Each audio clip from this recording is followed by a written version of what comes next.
তাহলে কিসের নারী দিবস, কিসের নারী এগিয়ে যাচ্ছে? আমি তো বলবো নারী 1% এগিয়ে যায় না। নারী দিবসের আগে একটা 8 বছরের মেয়েকে এইভাবে ধর্ষিত হতে হয়, তাহলে কিসের নারী দিবস? নারী দিবস কিসের পালিত হচ্ছে?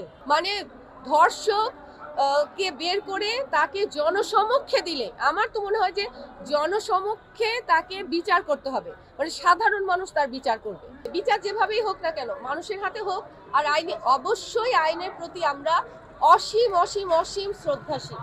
আমরা তো প্রথমে চাবো যে আইনি বিচারই হবে, যখন হয় না তখন আমরা কি করব? বিচার তো হতে হবে। এই ঘটনাগুলো তো ঘটতে দেওয়া যাবে না, এগুলো তো আমরা মেনে নিব না দিনের পর দিন।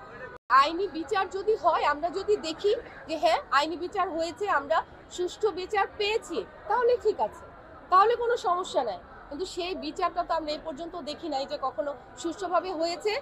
যদি হতো তাহলে এই ঘটনাগুলো আর ঘটতো না। এই ঘটনাগুলো ঘটছে কেন?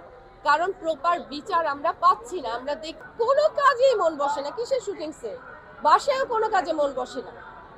এটা মানে সব সময় একটা নিজেকে, মানে কি বলবো, মানে আমাদের কাছে ঘটনা অন্যেরা ঘটালেও নিজেকে অপরাধী মনে হয়, যে মনে হয় যে নারী হয়ে বোধহয় অপরাধ করে ফেলেছি।